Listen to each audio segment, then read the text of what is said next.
पहले दादू साहब जी से क्लियर करते हैं क्या कहना चाहते हैं ये प्यारी आत्मा है कि जो जो शरण कबीर के तरगे अंत पार करो कितने पार हो गए। और दादू गुण की केता कहूँ कहत न आवे पार।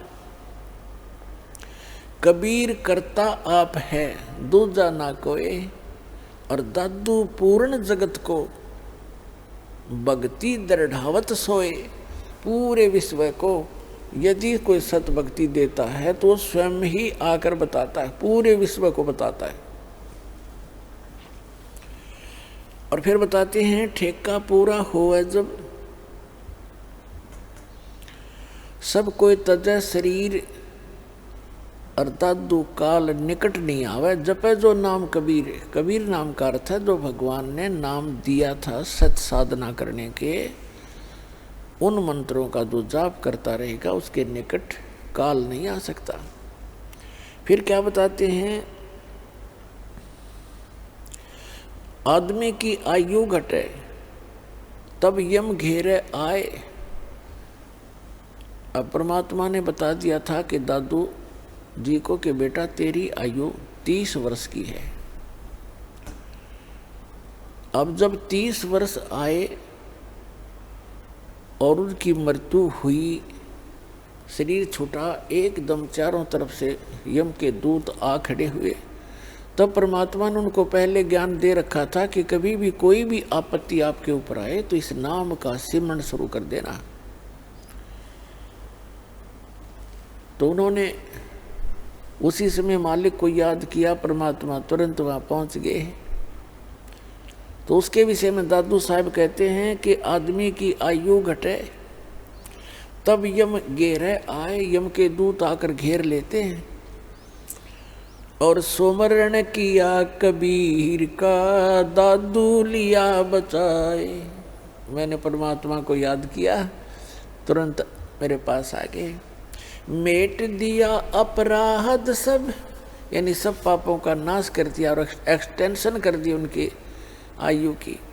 मेट दिया अपराध सब आ मिले छन माही। दादू संग ले चले कबीर चरण की छाई। फिर क्या बताते हैं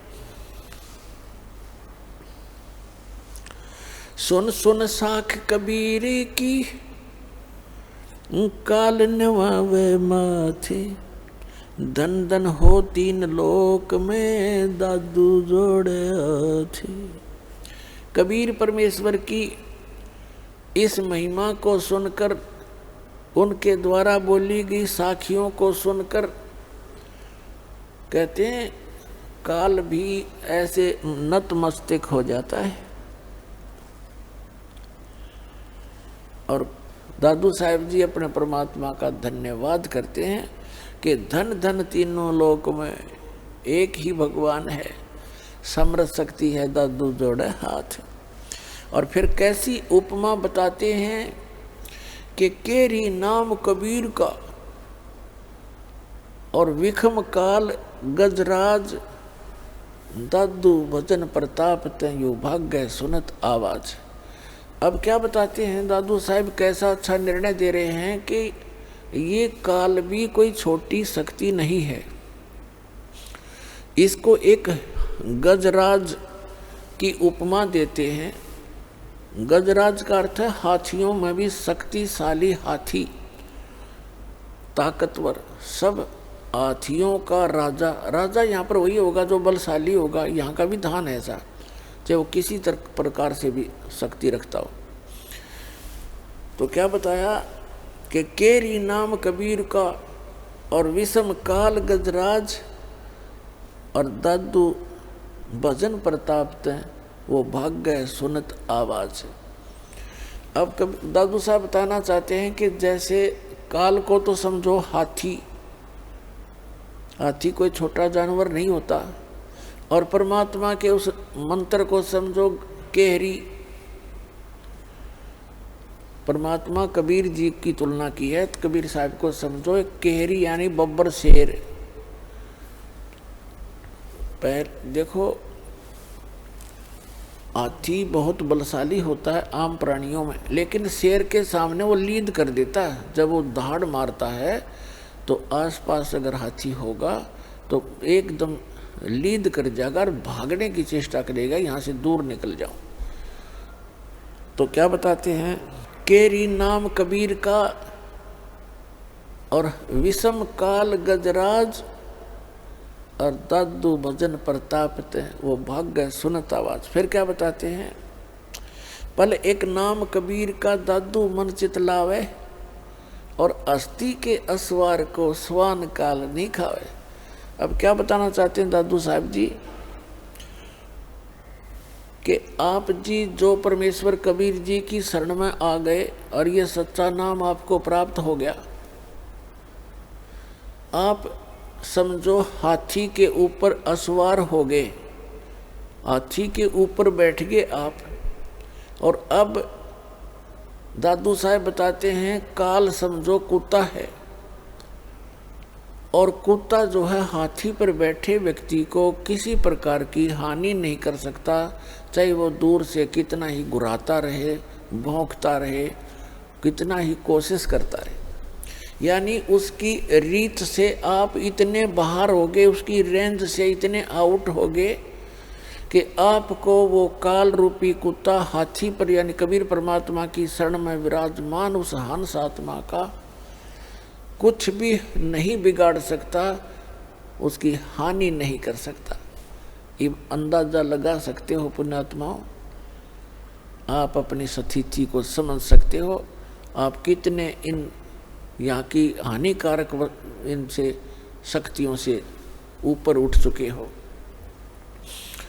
क्या बताते हैं, पल एक नाम कबीर का दादू मन चित लावे, हाथी के असवार को ये स्वान काल नहीं खावे। ओए अब आप देख सकते हो हाथी पर बैठे व्यक्ति का, पहले तो उस हाथी के निकट कुत्ता नहीं आ सकता, क्योंकि हाथी कैसे थांब कैसे मोटे मोटे पिलर से तो पैर होते हैं, अरे एक सूंड मार दे तो मन मानो लोटपोट हो जा, पता है उसको। और वो तो फिर ऊपर बैठा है उसके सवार। तो पुण्यात्मा इन महापुरुषों ने भगवान को देखा, सतलोक को देखा, वहाँ की महिमा आंखों देखी बताई है, और अभी तक दुनिया ने लोक कथा सुनाई है अन्य संतों महंतों आचार्यों और शंकराचार्यों ने, महंतों ने, काजी और मुल्लाओं ने। सुमरत नाम कबीर का कटे काल की पीरे। कहते सुमरत नाम कबीर का, कबीर परमेश्वर का नाम सच्चे संत से लेकर जाप करने से, दादू साहब तो सीधे ही भगवान से लिए हुए थे उपदेश। कहते सुमरत नाम कबीर का कटे काल की पीड़, कोई भी कष्ट या काल का हो कहते सब समाप्त हो जाएगा। और दादू दिन दिन ऊंचा होए, यानी दिन दिन उभरेगा वो प्राणी, और फिर सुख परमानंद सुखसीर। अब जैसे पुण्यात्माओं आप और आम जगत में कितना अंतर हो गया। आपने शराब त्याग दी, हुक्का बीड़ी तंबाकू सेवन करना बंद कर दिया, मांस खाना बंद कर दिया, चोरी ठगी जारी झूठ कपट ये बंद कर दिए। एक तो आपके पाप स्टॉप हो गए, और दूसरे आप भक्ति स्टार्ट कर दी, भक्ति करने लगे। और अन्य समाज सारा दिन 2 रोटी के लिए 36 झूठ बोले दिन में, और मन में दोष रखे, और बतलावा के बतलावेगा वही ऊट पटांग बातें अटपट। और आप चर्चा करोगे मालिक की, कभी वाणी पढ़ोगे, कभी सुनोगे, कभी मंत्र कर रहे हो, कभी रमैनी कर रहे हो, कभी सुबह की नित्य नियम कर रहे हो, कभी शाम की आरती का समय हो गया, किसी से चर्चा करते हो तो भी भगवान की चर्चा करते हो। और आपका तो देखो आप कैसे हो गए। अब आप यहाँ थे पहले, हम जगत के साथ थे, अब हम ऊंचे होते जा रहे हैं और जगत नीचे को जा रहा है, उनके पुण्य क्षीण हो रहे हैं। तो यहाँ से हम चलते हैं तो उनका और हमारा डबल डिफरेंस हो गया। आप ऊपर चढ़ते जा रहे हैं, वो नीचे को जा रहे हैं।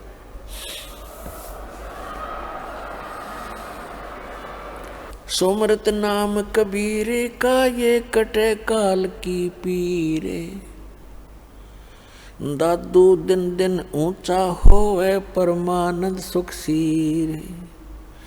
दादू नाम कबीर की जय कोय लेवे ओटे। उनको कभी लागे नहीं ये काल बजर की चोटे।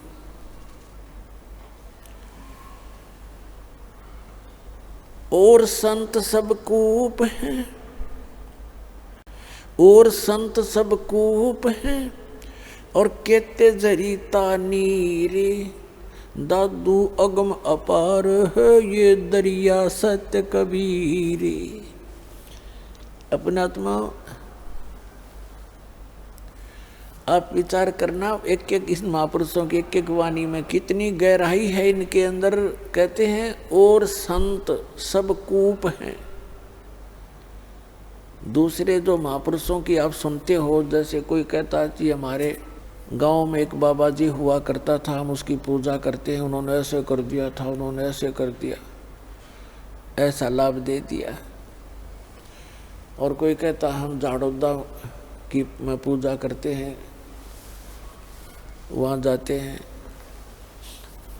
तो वो भी संत थे, उनमें भी कुछ भगवान की भक्ति का शक्ति संग्रह था।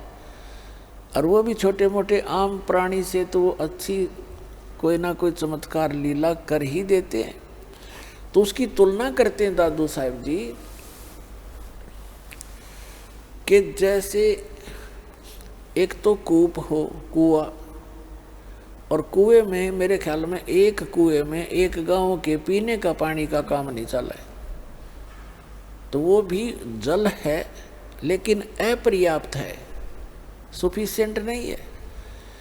कहते हैं और संत जिनकी आप महिमा सुनते हो गांव नगर में जहाँ पर भी आप रहते हो, कोई ना कोई एकादा सिद्धि वाला महापुरुष कहीं ना कहीं हुआ ही है। तो वो तो समझो एक कूप थे।